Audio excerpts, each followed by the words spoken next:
பொதுமக்கள் காய்ச்சல், தலைவலி உள்ளிட்ட பிரச்சனைகளுக்கு எடுத்துக்கொள்ளும் பாராசெட்டமால் உட்பட 53 மாத்திரைகள் தரமானதாக இல்லை என்று அதிர்ச்சியூட்டும் தகவல் வெளியாகியுள்ளது. மருந்துகளும் மாத்திரைகளும் நாடு முழுவதும் மக்கள் பயன்பாட்டுக்கு விற்பனைக்கு வரும் முன்பு மத்திய மருந்து தரக்கட்டுப்பாட்டு அமைப்பு அவற்றை பரிசோதித்து தரத்தை உறுதி செய்கிறது. இப்படியான ஒரு பரிசோதனை கடந்த மாதம் நடத்தப்பட்டபோது சளி, காய்ச்சல் உள்ளிட்டவற்றுக்காக பயன்படுத்தப்படும் 156 வகையான FDS வகையைச் சேர்ந்த மாத்திரைகள் தரமற்றவை என உறுதி செய்ததால் அவற்றை மத்திய அரசு அதிரடியாக தடை செய்தது. இந்த அதிர்ச்சியின் தொடர்ச்சியாக இன்னொரு பேரதிர்ச்சியும் இப்போது வெளியாகியுள்ளது.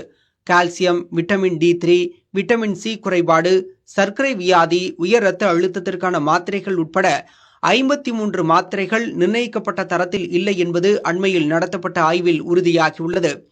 குறிப்பாக விட்டமின் C, விட்டமின் D3 குறைபாட்டுக்கான ஷெல்கால், விட்டமின் B மற்றும் விட்டமின் C குறைபாட்டுக்கான சாஃப்ஜெல்ஸ், ஆன்டிஆசிட் பாண்டி, சர்க்கரை நோய்க்கான கிளிம்ப்ரைட், உயர் இரத்த அழுத்தத்திற்கான டெல்மிசார்டன் உள்ளிட்ட மாத்திரைகளும் இந்த தரக்குறைபாடு பட்டியலில் இடம் பிடித்துள்ளன.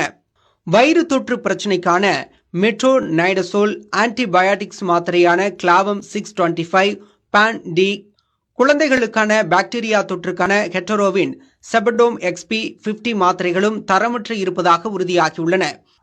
இதேபோல பொதுமக்கள் வெகு சாதாரணமாக பயன்படுத்தும் கர்நாடகா ஆன்டிபயாட்டிக்ஸ் மற்றும் பார்மாசூட்டிக்கல் லிமிடெட் நிறுவனத்தின் பாராசிட்டமல் மாத்திரையின் தரத்திலும் குறைபாடுகள் கண்டுபிடிக்கப்பட்டுள்ளது. இந்த குறைபாடுகள் பற்றி மாத்திரை தயாரிப்பு நிறுவனங்களுக்கு தெரிவிக்கப்பட்டுள்ளது. ஆனால் இந்த குற்றச்சாட்டுகளை அந்த நிறுவனங்கள் ஏற்கவில்லை.